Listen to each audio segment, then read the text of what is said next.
I'd like to first ask all of you, how does the US's economic relationship with China impact our national security interests? And I'll start with you, Senator Ernst. Okay, thank you, Kate. And thanks to the audience for coming out today. It is a pleasure to be on the panel with so many distinguished members. But when it comes to trade, economics, national security, from my perspective, an Iowa farm girl, and what are Iowans thinking about this? A lot of folks will think that middle America, they don't really pay attention to China and security concerns, and what does that matter to their daily lives? But our farmers in Iowa, of course, have a vested interest in China, as do our manufacturers, but I'll use our farmers for an example.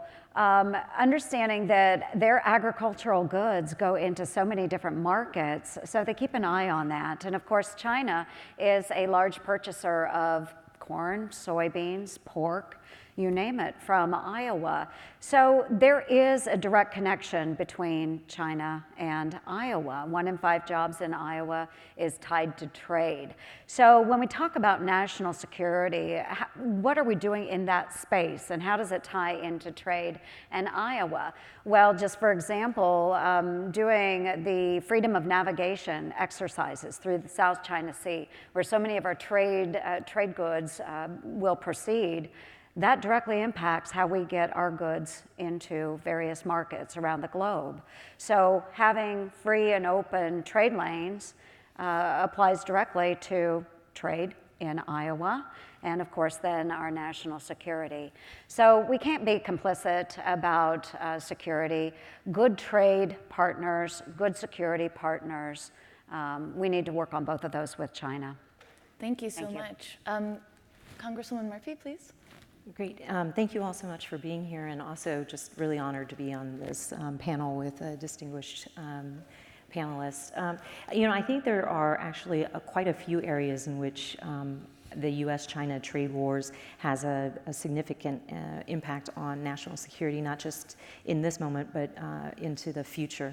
I would say first and foremost, China had already been seeking its tech independence.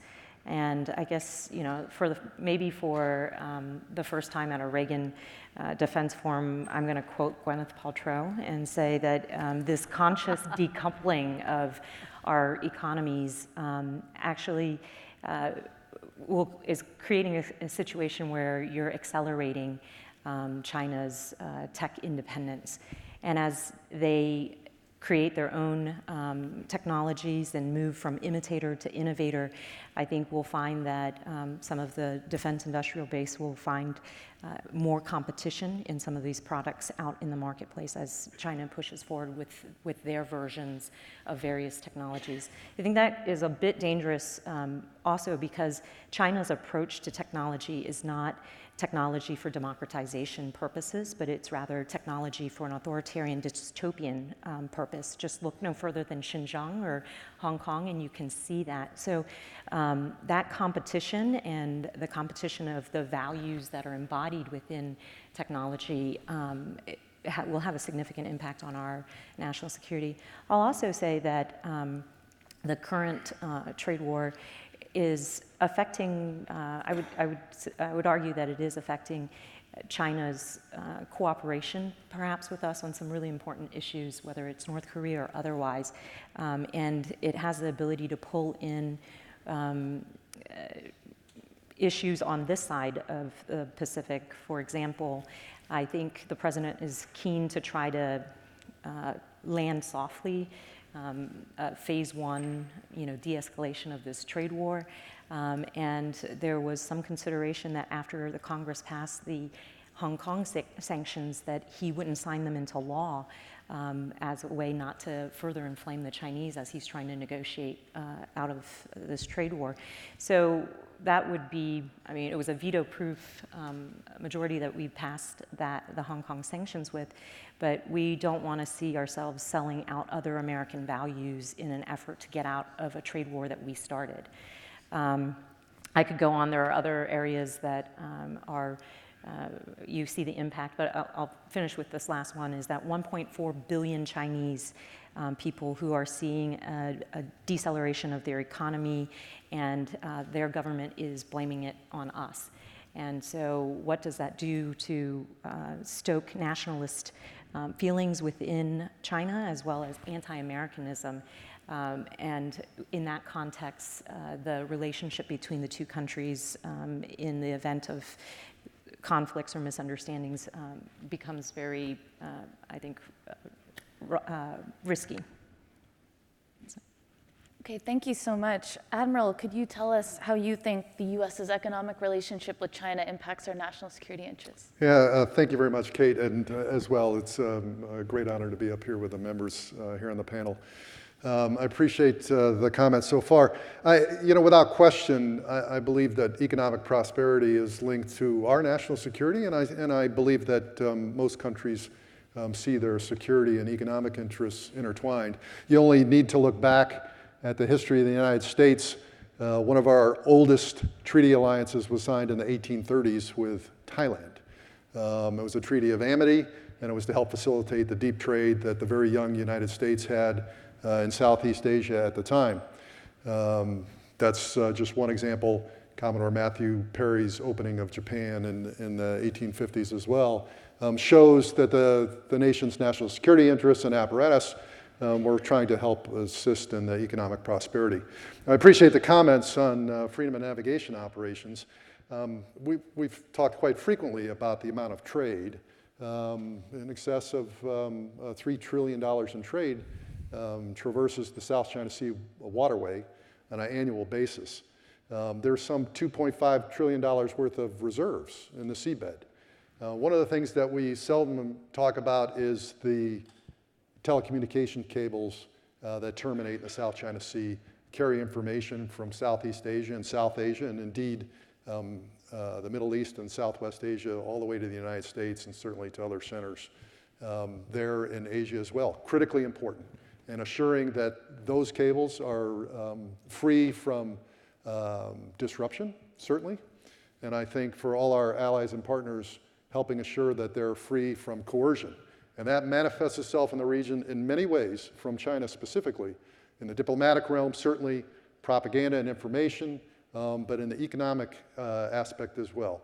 From the Belt and Road Initiative and its very pernicious approach to development in the region, the challenges it's presented for many of the countries in terms of their ability to remit the funds, in terms of the quality of the work, in terms of the corruption that goes with it, in terms of some of the lack of viability in these projects.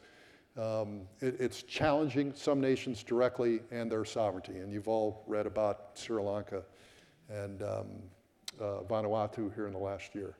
I think it's very, very important that people recognize what occurred in Tuvalu, a very small Pacific Island nation just here in the last few weeks. Tuvalu is a small nation with a $40 million GDP. They have rejected a $400 million offering from China to come in and build infrastructure, levees, and other things because Tuvalu is concerned about the sovereignty of its territory, its ability to control what China's true intentions are, and it's way ahead.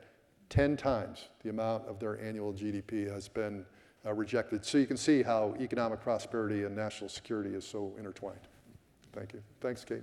Thank you so much. General, could we hear from you, please? Sure, thanks, Kate. And again, I'd like to say it's an honor to be on the panel with the folks and to be here.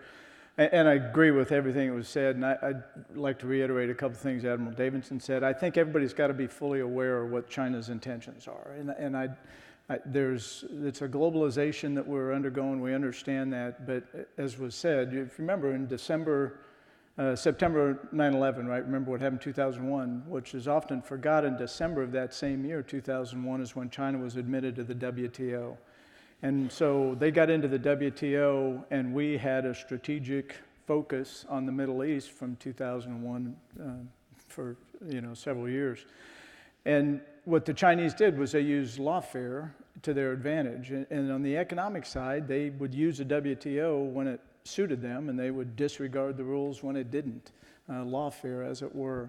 The estimate today is $600 billion a year is stolen from the United States via intellectual property theft and cyber theft. The predatory loan practices and coercive business practices inside of China, again, are disregarding the WTO and using it to their advantage. So the idea that you could separate economy with national security, that it doesn't happen. It's an element of national power, just like diplomatic, informational, military, and economic. And so I couldn't agree more with Admiral Davidson, is as we look at this as we go forward, the trade war is not ending. Even if we have a deal, the trade war is not ending. There's going to be competition, as far as I can see, and they're going to continue to try to change the rules to suit them, and they're going to try to change the post-World War II order, and they're going to use lawfare and everything else available to do that. So I just think we have to be eyes wide open when we look at what's going on with respect to the Chinese. Thank you very much. I'd like to hear from the senator and the congresswoman about President Trump's China tariffs. I'd like to hear from both of you, I guess starting with you, Senator Ernst. Do you think the president's tariffs on Chinese goods are helping or hurting U.S. national security interests? You bet. The president and I go round and round over the tariff issue, and every time I visit with him about the China trade issue, he always starts the conversation. He's like, Joni, I know you don't like tariffs, but I'm a tariff guy. And I'm like, yes, Mr. President, I understand. Typically, I don't like tariffs, but it is a tool in the president's toolbox. And the president has been able to bring China to the table for negotiations by using the tools available to him, 301 tariffs. And so we have China at the table, and I would say that this trade war with China, this is me, Joni Ernst speaking, but I would say it's long overdue. And our farmers in Iowa, you hear all the hubbub, in the media, but our farmers in Iowa, when I visit with them, they say, I get why the president is doing this, and we are hurting. They are feeling the pinch from these tariffs. But we get why the president is doing this. And I had one farmer at the end of a round table. He got up, he slammed his hand on the table, and he said, what I don't get is why we didn't have a president stand up for us before this. The Chinese have treated the American farmer abominably for decades. And so, as one member of the Iowa Soybean Association said, Joni, the tariff issue and the pinch we feel from this is no different than the pain we have felt from China 5 years ago, 10 years ago, 15 years ago. So please understand, when we're talking about the tariffs, we may not like them, but they are bringing China to the table. And if we can get a better deal out of this for our American farmers and manufacturers, I think we need to try it. So the American farmer, they're still with President Trump on this, and it does apply to our national security. And again, my perspective on this panel is from an agricultural perspective, and that is one of the most hard-hit industries right now. But understanding that China has a lot of folks to feed, and they need to import those agricultural goods. They're coming to the table. That's why phase one of the deal will be based on agriculture. So hopefully we can bring our countries together, solidify phase one, get it done, and start removing some of these tariffs. Again, I'm not a huge fan, but I think they have brought China to the table. Just a really quick follow-up before we move on to you, Congresswoman. Senator Ernst, do you think there's a breaking point for Iowa farmers? I mean, it sounds like they've been pretty patient so far, but how long can this go on? I mean, it seems like the president seems to believe the U.S. can wait China out. But is there sort of a firm breaking point where you think the farmers would actually turn against this policy? I think there, at some point, will have to be a breaking point, but they haven't indicated at what point that is. What they are indicating to me is, Joni, we need to see a light at the end of the table, or at the end of the tunnel. We just have to do that. But we do have other trade deals that are ongoing that will be very beneficial to our farmers. USMCA, which is sitting in the House right now, would be very beneficial to our farmers. And if we could move on that and get some of these other trade deals done, it would help provide leverage in closing the deal with China as well. Makes a lot of sense. Thank you. Congresswoman Murphy, could you give us your opinion on if the tariffs are helping or hurting our national security interests? I hear an awful lot from small businesses and constituents in my district about the tax that they are paying because tariffs are a tax. They're a tax on American businesses and American consumers. So anybody who says differently is being misleading about it. But the people who are paying those taxes are very clear about the pain that they are enduring and suffering as a result of the China trade policy. And as a result, I wanted to get a better sense of what the impact was across across the country as far as the China trade. So I hosted a briefing last month on U.S.-China trade and had a variety of experts. I think the general consensus was that they agreed China behaves badly. There are state-led economic policies that we want to correct, structural changes that need to happen. And so everyone is in agreement on that. I think the piece that people have a bit of depart from the president is whether or not this blunt force tool, tariffs, and a go-it-alone tariff strategy is really achieving any of the aims and not causing more economic pain for the U.S. than progress in the U.S.-China trade relationship. And I would say that because the president has launched the trade war with China in the midst of trade conflict all across the globe, we don't have our allies working together with us, applying the pressure on China. And so what China has done is while we apply broad based tariffs, and we're at four tranches of tariffs now, if we go into the next tranche here in the next couple of weeks, we will have applied tariffs to every single Chinese export. Meanwhile, what the Chinese have done in their counter tariff strategy is that they've identified very specific industries, and they have also lowered the trade barriers with other countries so that those countries are sort of displacing and softening the blow on their own economy. So they have used a scalpel and we have used a sledgehammer against our own American businesses and American consumers, and we're doing it without the partnership of our allies. And to date, while there's been a lot of talk and tweets about a deal being imminent, it's unlikely that that's going to be done anytime soon to provide the much needed relief to American consumers and American businesses. I just wanted to follow up with you a little bit. I mean, earlier you mentioned that we started this trade war. I feel like that could be a sort of interesting subject to debate, and I'm just wondering if you have any constituents who are actually sympathetic to the tariffs, despite them maybe being, Democratic voters and maybe not really being keen on the president. Have you noticed anyone sort of going against the grain on that? Well, so I have a business owner in my district. He does aftermarket auto parts, I guess, and so his company has been in my district for over 20 years. And while he supports the idea of forcing China to make structural changes, it is likely that he can't continue to sustain 25% taxes on the products that he's bringing in. It's having substantial impact on him, and there's no sense as to where is this going and when will it end. So, again, I think there's broad consensus that China was a bad actor in its economic policies. Structural changes needed to happen, but the approach by which we're doing this and whether or not we're actually seeing any progress despite all of the pain that's being incurred.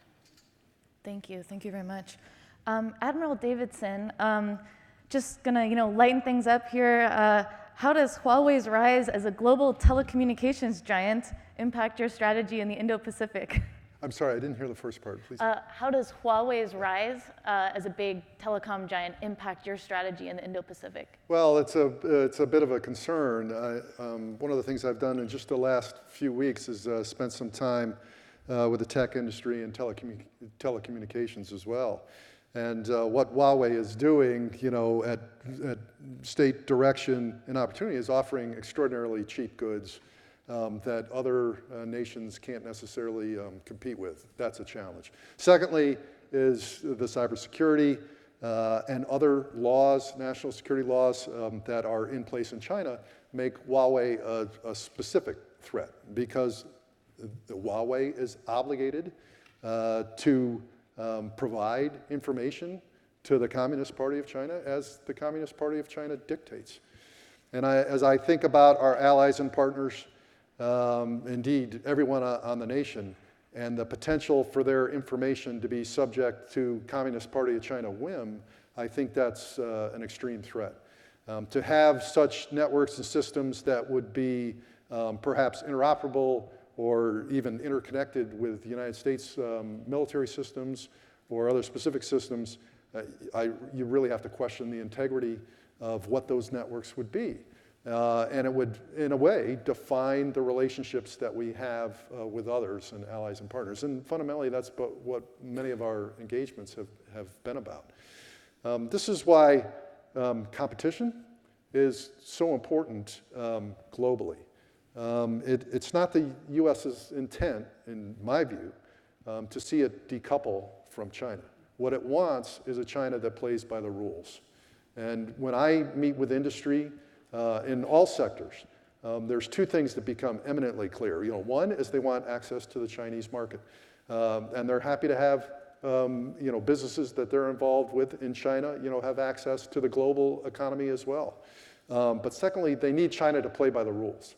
And finding the leverage to ensure that China plays by the rules as part of this global economy is, I think, a national security concern for the United States, and indeed an economic prosperity concern for really the whole of the globe. Right, okay. Thank you. Thank you. General Carlisle, do you think it was a good decision to put Huawei on the entity list? Yeah, that's a great question. So I couldn't agree more with what Admiral Davidson said.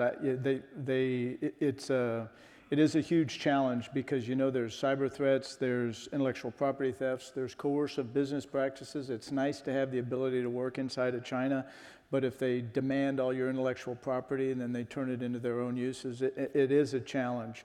I think the Huawei ZTE thing, it's something that had to be done for national security. But there's a couple of points to it. One is it's not easy.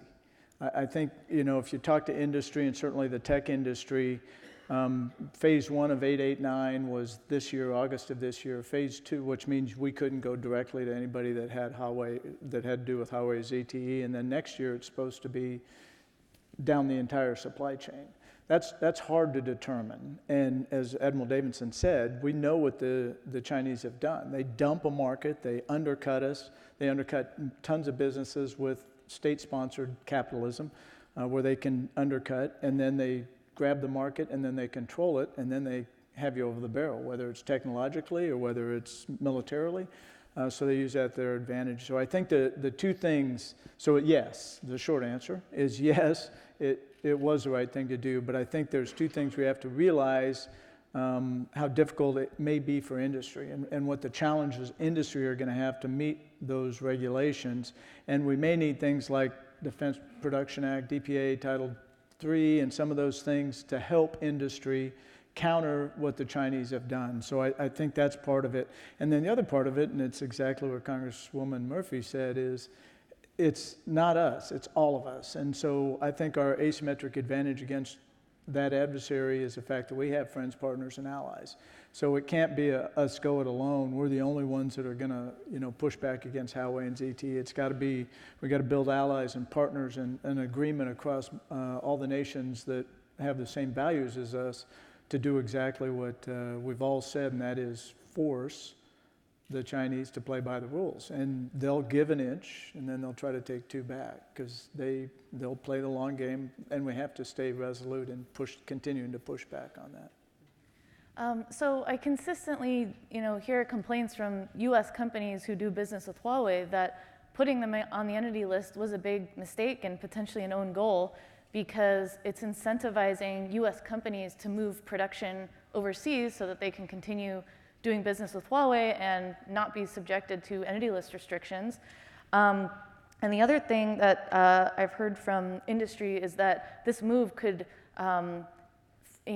push Huawei to try even harder to become more self-sufficient and really stop relying on US companies at all. And so I guess I'm wondering, I mean, do you think that that's sort of just a self-serving view from US companies and that they should sort of be willing to bear some of the pain that might be necessary to get some of these Chinese companies in line? Or do you think that, you know, they have some merit in those points and that our strategy is maybe not quite fine-tuned enough? So the fine-tuning the detail, again, I think that was said by everybody on the panel, is we've got to be very diligent and we've got to be very understanding of the challenges and second, third order effects and unintended consequences. So I couldn't agree more. The idea that we would drive the Chinese into developing their own capability, they're trying to do that anyway. I mean, we're not driving them into anything. They'll either steal it or send their students to our schools to learn how to do it and go back and do it themselves. They're going to try to get to total independence. So the idea that we're pushing them into developing capability they weren't going to go after anyway, I don't agree with that. I do agree with the challenge that we face, and the challenge being that, and that's why I kind of referenced EPA Title III and some of those other things. I do think that we collectively, not just the United States, but friends, partners, and allies with us, have got to understand that to have leverage to push the Chinese to follow the rules, it's going to take a concerted effort, and in some cases it's going to take the case where we pay a little bit more for something because we don't allow them to undercut the market and gain that market, totally control of that market. So the idea that we push things offshore outside the United States, as long as it's a friend, partner, or ally, that's okay. I mean, we're a global defense industrial base today. We make great equipment, but we are global. And so I think that is probably less of an issue. But I still think that we have to push back on Huawei and ZTE, and the enemy list was one way to do it. But it's going to take, there's a lot more to it, and there's a lot more understanding that's going to go to it as we move forward. Thank you. So my next question, I'm hoping to get a response from everyone here on the stage. It seems like one of the most important topics of the day, at least in Washington, this concept of China's military civil fusion policy. And so, I'm sure everyone's familiar with this. It's basically a Chinese government policy that mandates that Chinese civilian entities help the PLA. And so what my question is for everyone is, what are the implications for US firms and universities that are doing business in China? I mean, is there any way to ensure that these entities will not be helping the Chinese military in the process? Short answer is no. I mean, if they're working, it all goes to the Chinese government and the Chinese military. We were talking to Mr. Dana Deasy from the CIO for the Pentagon last night, and he was talking about one of the factors is that, in AI is an example. In artificial intelligence, you obviously have to have the technical capability to write the algorithms and understand how you make that work. But not more importantly, but as importantly, you have to have the data, and you have to have massive amounts of data. And the Chinese collect that on their own people and on their own industries and on their own, they have a massive, because they have no restrictions. So they collect a massive amount of data. Our values don't allow that and shouldn't allow that, but that's when it comes to AI, as they start, hopefully our advantage will still be the technical capability to understand the algorithmic warfare that we have to do to defeat them, but they have the benefit of data collection across 1.4 billion people, plus all the visitors and all the foreign companies and everybody else is there, and that'll give them the advantage. So the civil military fusion, state-sponsored capitalism is what it is, in a mercantile mentality, and Belt and Road's an example of it. The Made in China 2025 is an example of it. They're going to do everything in their power. We just have to go into that fully understanding what their intentions are and then devise, hopefully, very good strategies to move forward to counter that and push back to continue to drive them to follow the rules and the rule of law. Thank you, Kate, for the question. I'm sorry, Senator. No, go ahead, Admiral. Thank you. I agree with General Carlisle. The first step in problem solving is understanding the problem. and getting our university and research institutes to, understand the depth of the intellectual property theft, the outright stealing of the international businesses' patent rights and other things to China's benefit, and then to have China's state-directed funds, accelerate the research and development on initiatives that have begun in the United States or in other nations on the world is a real threat and a challenge. The evidence is out there. We know from our own engagements over the years with the Chinese that the operations on the flight deck of their newest carriers, they have the same colored jerseys and all the same hand motions that we use because they took that from us, and that was never part of the training regime. And this is happening in the tech community. Interestingly, across the whole of the region, I would say all nations are seeking to be an innovator and to be tech leaders. And it's going to both benefit and strain university resources and the talent pool that's available to do all these things. And I think it's critically important that the United States compete. Over the last 70-odd years, we have been the global innovator when it comes to tech, telecommunications, space, satellites. I mean, it just goes on and on and on. Having an economic environment where some nations don't have to play by the rules would work to the detriment of our global leadership in innovation and ultimately our economic position on the globe. I don't think anybody in this country wants to go back 70 years on their own prosperity, given the benefits that have been derived from that innovation going forward. Certainly. I was just going to state as well that while we do have issues with the fusion in China, we also have to look what's going on here in the United States as well, with the number of exchange programs and students that we have that are being educated in our own university system, going on to work at our industries here in the United States, and then taking that information back to China or just communicating it back to China. This is an issue. We look at foreign money coming into various universities and projects, and we are not scrutinizing as a federal government the types of monies that are coming into our university system, those that are establishing certain centers of excellence for advanced students. We don't pay attention like we should to those dollars that are coming into the United States and what are they getting in exchange for those dollars here. So it is something that has been brought to the attention of the Department of Education, and it is something that we are looking into. But not only do we have that situation in China, but now we have those students here that are being raised in our educational institutions, going on to work in wonderful industries here in the United States, but then communicating the intellectual property and trade secrets back to China. We do need to pay attention to that. I would also add that, while civil military fusion gives them an advantage, and it's not something that in a market-based economy we would be able to do here, but I wonder if there isn't a way to cultivate what I call corporate patriotism, right? What role, what responsibility do U.S. companies have in helping us implement and secure our national security and our foreign policy in their choices of what they choose to do? And so can we cultivate a culture of corporate patriotism? And I think we're a little bit far from that at this moment, because we have U.S. companies who are, because of the employee activism, are unwilling to even do business with our own Department of Defense, whereas they do business overseas. So there's a bit of cultural work that I think needs to be done. Definitely. So I also wanted to hear from everyone, do you think that the U.S. is doing enough to support Uyghurs and Hong Kongers?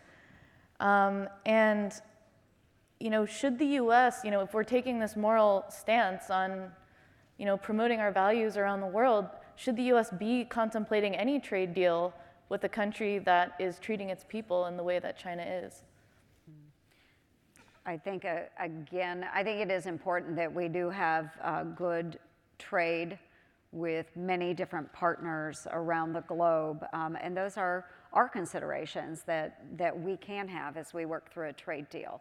I believe it's the Admiral that said we do want to encourage competition, but we expect that people we do business with will follow the same norms and standards that maybe we do in the United States or globally.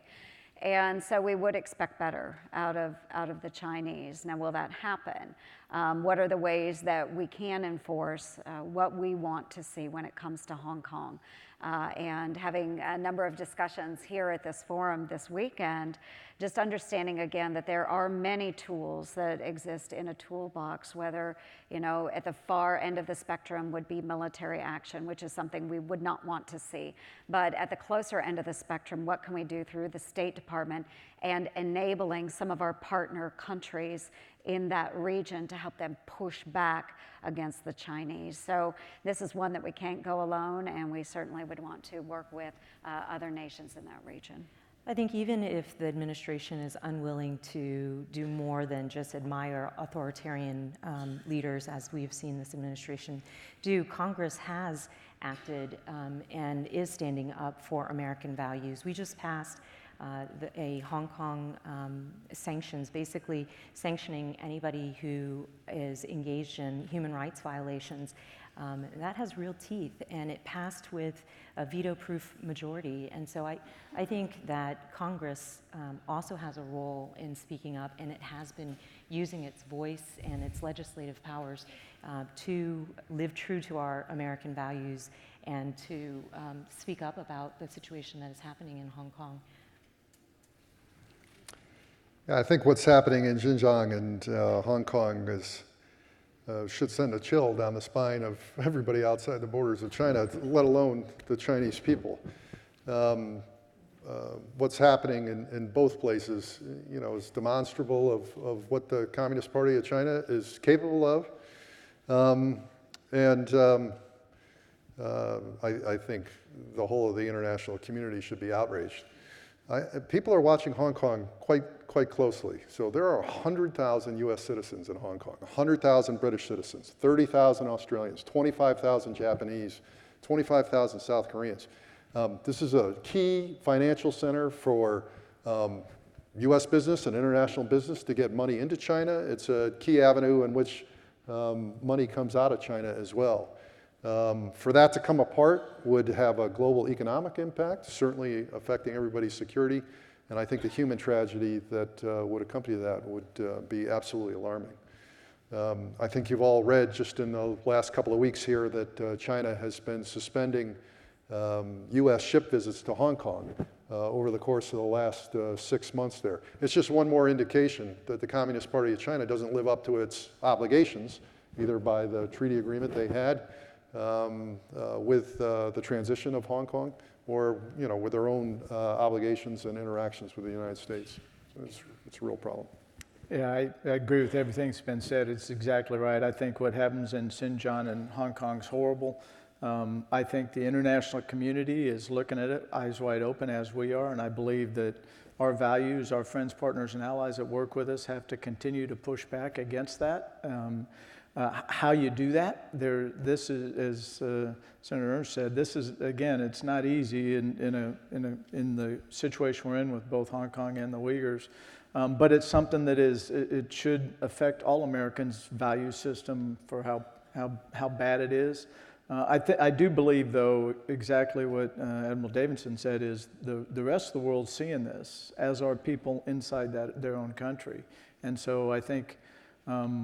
We do have to push back, but we've got to do it in the right way, and we've got to do it so that we have an end goal that's success in human rights for those people. We've had some really good questions come in from the audience, so I definitely want to make some time for those. So anyone can feel free to jump in here.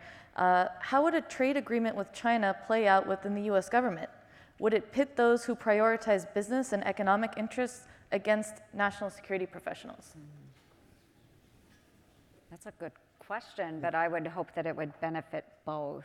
I think, again, I think when you can be a good trade partner, I do think that it helps bolster national security as well. I would hope that we would be able to achieve both, and that we wouldn't be putting national security interests against our economic desires with any sort of trade agreement. I think we could achieve both, and I hope that we can achieve both. And it is very tricky. We have a lot of unusual relationships with the United States and many other countries, but I think we can achieve both. It's just going to be tricky, and we have to get China to follow, again, by global norms and global standards, and that, to me, will be the hardest part. The only thing I'd say is I think I agree with the senator. I think it can do both, but I don't trust him. So I think that'd be part of it, frankly. I think that we need to get to a deal, because we do need to help the agriculture. We need to keep working it, but we've got to keep vigilant and alert. Things like CFIUS and FIRMA are incredibly important. The cybersecurity maturity model certification is incredibly important. So, I go back to my earlier statement, they'll give an inch, but they'll try to take two back. So we're just going to have to continue to be vigilant. We're going to have to continue to have safeguards in place so that although we get a deal and we start moving forward, we don't let them retake or we regress into worst case. So I think all the laws and what Congress has done is incredibly important as we move forward in the vigilant side. We have another question that's pretty interesting. Will the development of 3D printing, automation, and other advanced manufacturing technologies begin to reduce our dependence on Chinese manufacturing? And will a partial decoupling of the US and Chinese economies become possible, Gwyneth Paltrow style? That wasn't in there, but inspired by you. Well, I think given the trade war that's going on right now is rewiring supply chains as we speak. And I think whether it's finding new sources or using technology to develop the capabilities to replace that, a lot of the businesses are having to do that because there is no end in sight. One thing I would say about the trade deal that we are looking at right now, this what's called phase one, it actually is trading, not implementing tariffs or perhaps lowering a couple of the tariffs that have been implemented for ag products. But there's very little talk about the thing that we started this trade war for, which is those structural changes. And so I think it's critically important that when we talk about de-escalation of this trade war, that we remember why we got into this instead of just being pressed by the pain that's being felt by the farmers who got caught up in the middle of all of this. And I'm not seeing enough of that. Okay. On the manufacturing thing, the only thing I'd add to that is I do think that is part of it. We talk about innovation, and most people think of the shiny piece of equipment or the next great technology, but I think it's also innovation in manufacturing. We have a great example, I think, in the T7 and how that came about. I think there's other examples, digital engineering and what digital engineering can do for you in cutting some of the test and evaluation, make the manufacturing, the EMD, engineering, manufacturing, and development part better. So I think, again, I believe that our greatest strength is a creativity and innovation in our people in a free society, and I think that has to apply to manufacturing as well. And that's the way we can start becoming even more competitive against the Chinese, who I think that's part of it, is that innovation in manufacturing as well. Great. Are we able to show the slide for this panel?